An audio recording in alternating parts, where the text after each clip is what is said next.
Hi പ്രിയപ്പെട്ടവരെ, ഞാനിപ്പോൾ ഉള്ളത് മലപ്പുറം ജില്ലയിലെ കരുളായിലാണ്. നമ്മൾ കാളകൂട്ടിന്റെ ഒരു വീഡിയോ എടുത്തിരുന്നു. കേരളത്തിൽ നമ്മൾ ഈ ഭാഗത്ത് കൂടെ കാളകൂട്ടാണ്. മണ്ണാർക്കാട്, പാലക്കാട് ആ ഭാഗത്ത് കൂടെ പോത്തുപൂട്ട്. എന്നാലും ഇതൊരു വെറൈറ്റി പൂട്ടാണ്, വണ്ടിപ്പൂട്ട്. നമുക്ക് അതിന്റെ കൂടുതൽ ദൃശ്യങ്ങൾ കാണാം. നമ്മൾ കാളോട്ടിന് പോയ മാതിരി തന്നെ റോഡൊക്കെ ആകെ വണ്ടിയൊക്കെ ബ്ലോക്കായി. പിന്നെ വണ്ടിപ്പൂട്ടാണല്ലോ, അപ്പം പിന്നെ വണ്ടികളും ബ്ലോക്കാവും.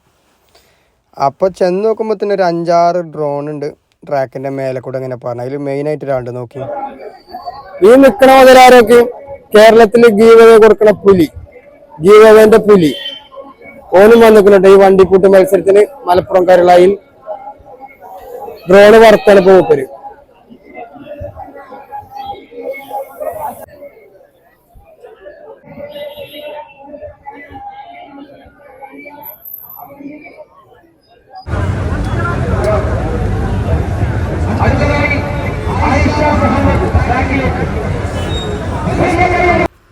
കേട്ടില്ലെങ്കിൽ അനൗൺസ്മെൻറ്റ്. ടോക്കൺ നമ്പർ 123, ട്രാക്കിൽ ആയിഷ മെഹറിൻ, കോഴിക്കോട്. നമ്മൾ ചെല്ലുമ്പോൾ തന്നെ ഈ പ്രകടന കാണുന്നത്. എല്ലാ സ്ഥലത്തിൽ കൂടി ഒരു ബ്രേക്ക് ഡൗണും ആവാതെ നമ്മുടെ ആയിഷ മെഹറിൻ്റെ ആ ട്രാക്ക് ഫുള്ള് കവർ ചെയ്തു എന്നുള്ളതാണ്. അതിന് ശേഷം നമ്മൾ അവസാനം കുറച്ചൊക്കെ കാണുന്നത് വരെ നിൽക്കുമ്പോഴും പല ആളുകളും ബ്രേക്ക് ഡൗൺ ആയിട്ട് ട്രാക്ടറൊക്കെ വെച്ച് വലിച്ചു. പക്ഷേ ഓഫ് റോഡിലെ രാജാവ്, പുലി, വനിതകളുടെ പുലി കോഴിക്കോട് ആയിഷ മെഹറിൻ എല്ലാവരും അത്ഭുതപ്പെടുത്തുന്നൊരു പ്രകടനമാണ് അവിടെ കാഴ്ചവെച്ചത്. അതുകൊണ്ട് തന്നെ ഇന്നലെ ആ പരിപാടി കഴിഞ്ഞതിന് ശേഷം എല്ലാവരും ഈ ഒരു സ്ത്രീയുടെ ഡ്രൈവിങ്ങാണ് പല സ്ഥലത്തും ഷെയർ ചെയ്യപ്പെട്ടിട്ടുള്ളത്. കേരളത്തിലെ പ്രമുഖ ദൃശ്യമാധ്യമങ്ങളടക്കം ഈ പരിപാടി റിപ്പോർട്ട് ചെയ്തിട്ടുണ്ട്.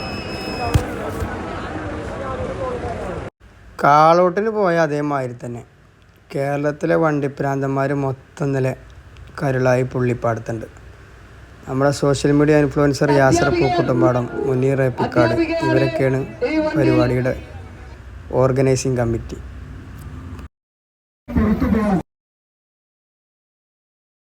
അവരെ പ്രകടനത്തിൽ നമ്മളെ ആ ട്രാക്ക് ഡ്രൈവിലേക്കാണ് ഏറ്റവും കൂടുതൽ നമ്മൾ അത്ഭുതപ്പെടുത്തിയത് ഇവിടെ നിന്നുള്ള ഈ അറ്റംപ്റ്റ് ആയിരുന്നു.